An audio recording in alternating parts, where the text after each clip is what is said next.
जय हिंद दोस्तों। Global affairs में आप सभी का स्वागत है और मैं हूं सुलेमान। भारत बनाने वाला है खुद का bunker buster missile.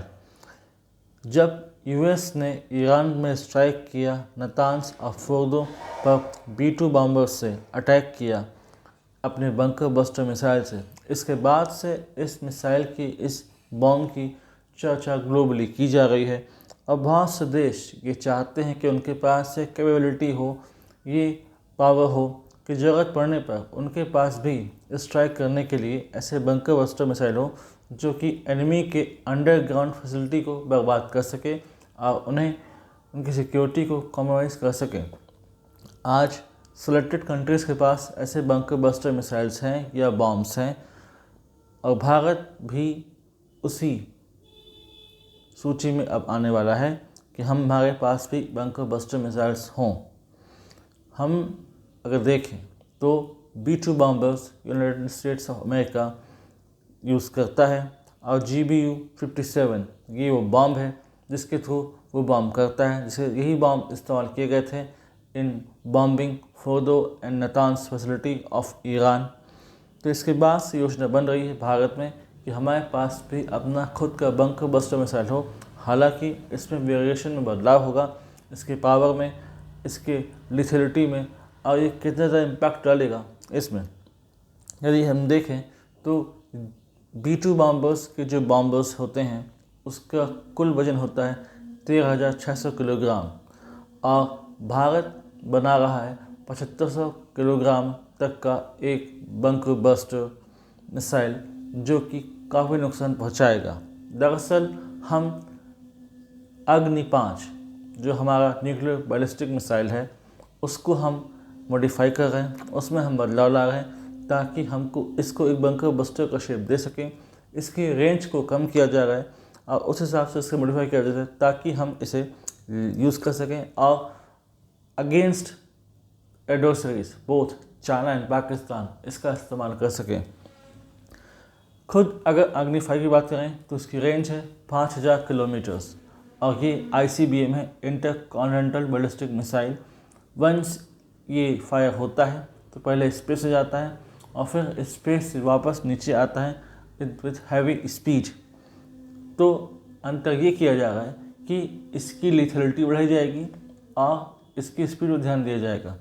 Precision guided bombers बनाए जाएंगे, प्रिसिशन गाइडेड मिसाइल्स बनाई जाएंगी जहाँ पर जो डिफेंस नेविगेशन सिस्टम का इस्तेमाल किया जाएगा, जो अंडरग्राउंड कमांड स्ट्रक्चर, कोई मिसाइल साइलोस, कोई मिलिट्री फैसिलिटी अंडरग्राउंड अगर प्रोटेक्टेड है तो उसको बम किया जा सके और उसको नुकसान हम पहुंचा सकें, इस पर ध्यान दिया जाएगा।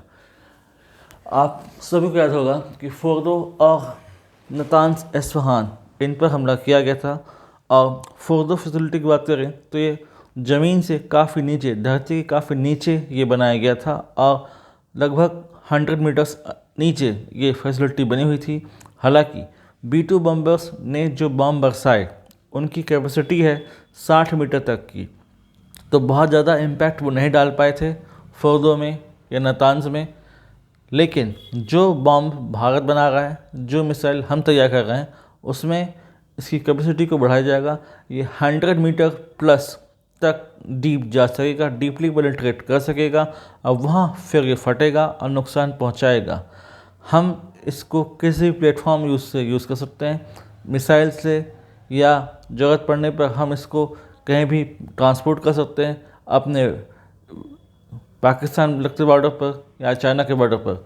इसका रेंज रखा जाएगा लगभग 2,500 किलोमीटर, यानी कि ये पूरे पाकिस्तान कवर करेगा और कवर करेगा चाइना के काफ़ी बड़े एरिया को भी। तो दोनों ही एडवर्सरी इसके जो है जद में होंगे। एक समय था जब हम बैलिस्टिक मिसाइल बनाते थे, उनकी कैपेसिटी बहुत ज़्यादा रखी जाती थी, तब हमारा फोकस होता था न्यूक्लियर डिटरेंस दिखाना कि यदि आपके पास न्यूक्लियर कैपेसिटी है तो हमारे पास भी है, हम भी आपके अगेंस्ट स्ट्राइक कर सकते हैं। तो आप सोच समझ के मूव अपना लें, सोच समझ के निर्णय लें। लेकिन अब कन्वेंशनल वारहेड्स, जो नॉन न्यूक्लियर वारहेड्स हैं, उस पर फोकस किया जा रहा है। बहुत से देश चाहते हैं कि उनके पास नॉन न्यूक्लियर कन्वेंशनल वारहेड्स में ऐसे वारहेड्स हों जो काफ़ी एक्सप्लोजिव कैरी करते हों और जो बहुत नुकसान पहुंचाएं अपने एनिमी को, तो यहाँ पर आता है बंकर बस्टर। और बंकर बस्टर बॉम्ब या बंकर बस्टर मिसाइल्स अगर आपके पास आ जाती है तो फिर अंडरग्राउंड बने हुए साइलोस, अंडरग्राउंड कोई कमांड सेंटर या कोई स्ट्रेटेजिक पर्सन छुपा हुआ है, तो उसको हम अब काफ़ी हद तक टारगेट कर सकते हैं, वो हमारे जद में होगा। और यदि हमारे पास ऐसा बॉम्बर होता तो वाकई हम और भी डीप स्ट्राइक करते, ऑपरेशन सिंदूर के दौरान और भी ज़्यादा हम टेरर हाइडआउट्स को नुकसान पहुंचा सकते थे यदि ये कैपेसिटी हमारे पास होती। ऐसा नहीं है कि भारत में अभी से चर्चा शुरू हुई है, 2020 के पहले से इस बारे में चर्चा की जा रही थी कि ऐसा कोई बॉम्बर, ऐसा कोई मिसाइल सिस्टम, ऐसा कोई एक्सप्लोजिव हमारे पास होना चाहिए जो डीपली पेनिट्रेट कर सके। और फिर लेटर ऑन इस पर चर्चा शुरू हुई। फिर बात हुई अग्नि 5 को मॉडिफाई करने की, ताकि ये एक शक्ल ले सके बंकर बस्टर मिसाइल के और एक्सप्लोजिव कैरी कर सके। इतना हैवी एक्सप्लोजिव कैरी करेगा ये 7500 किलोग्राम का, ये कम है B2 बम्बर्स के एक्सप्लोजिव से, ये लगभग आधा है। लेकिन फिर भी इसकी स्पीड हाइपरसोनिक स्पीड रखी गई है। इसकी स्पीड हाइपरसोनिक रखी गई है ताकि ये 8 मैक से 20 मैक तक की स्पीड से ये ट्रांसपोर्ट करेगा। तो जो एयर डिफेंस सिस्टम है एनिमी का वो कॉम्प्रोमाइज़ होगा, उनकी सिक्योरिटी कॉम्प्रोमाइज़ होगी, उनकी तैयारी कॉम्प्रोमाइज़ होगी, यानी कि उनके पास बहुत लिटिल टाइम होगा टू रिएक्ट। इवन जब ब्रह्मोस से हमला किया गया था पाकिस्तान में और उनके कई एयरबेसेस पर हमला किया गया, कई एयरबेसेस को नुकसान पहुंचाया गया, तब उनके पास बहुत लिटिल टाइम रह गया था कि वो खुद के जो डिफेंस एसेट्स को बचा पाएँ। काफ़ी नुकसान उनको झेलना पड़ा था, फिर चाहे चरगोदा हो, चकलाला हो, मुरीद हो, रफ़ीकी हो, कोई भी उनका एयरबेस हो। तो इसी तैयारी पर काम चल रहा है और कोशिश की जा रही है कि जल्द से जल्द इसमें एक एडवांस पोजीशनिंग हम ले सकें। DRDO इस काम में अब लग चुका है। अग्नि 5 को मॉडिफाई किया जाएगा और एक स्टेट ऑफ आर्ट टेक्नोलॉजी के साथ हम बनाएंगे अपना खुद का बंकर बस्टर मिसाइल, जो कि चाइनीज़ या US बॉम्बर्स से भी ज़्यादा एडवांस होगा। इस वक्त US, चाइना, इज़राइल, रशिया जैसे सेलेक्ट देशों के पास ऐसे बंकर बस्टर मिसाइल्स हैं या बंकर बस्टर बॉम्बर्स हैं, और उस सूची में भारत आएगा तो हम एक एलीट क्लब को ज्वाइन करेंगे। यानी कि हमारे डिफेंस रेडीनेस, हमारे डिफेंस कैपेबिलिटी, हमारे डिफेंस प्रिपेयर्डनेस काफ़ी हद तक बढ़ जाएगी, काफ़ी हद तक एडवांस हो जाएगी। हाल ही में so called field marshal of Pakistan Asim Munir, उन्होंने धमकी दी भारत को। उन्होंने कहा कि वो दोबारा तैयार हैं हमले के लिए और वो सपोर्ट करते हैं जम्मू कश्मीर टेररिज्म को। तो मेरे ख्याल से अब आसिम मुनीर को चाहिए कि वो ऐसा बंकर चुने जो बहुत मजबूत हो। कहीं ऐसा ना हो कि कोई ऐसा बंकर बस्टर वहाँ गिरे जो उस बंकर को भी तबाह कर दे। तो it will be the nightmare for Pakistan और पाकिस्तान आर्मी कि हमारी तैयारी किस हद तक जा रही है और हम किस हद तक अपने वार रेडीनेस को इम्प्रूव कर रहे हैं। या यदि इस बार वाकई स्पीचेस के बाद पाकिस्तान ने कोई मिसएडवेंचर किया तो इसका नुकसान उसे झेलना पड़ेगा।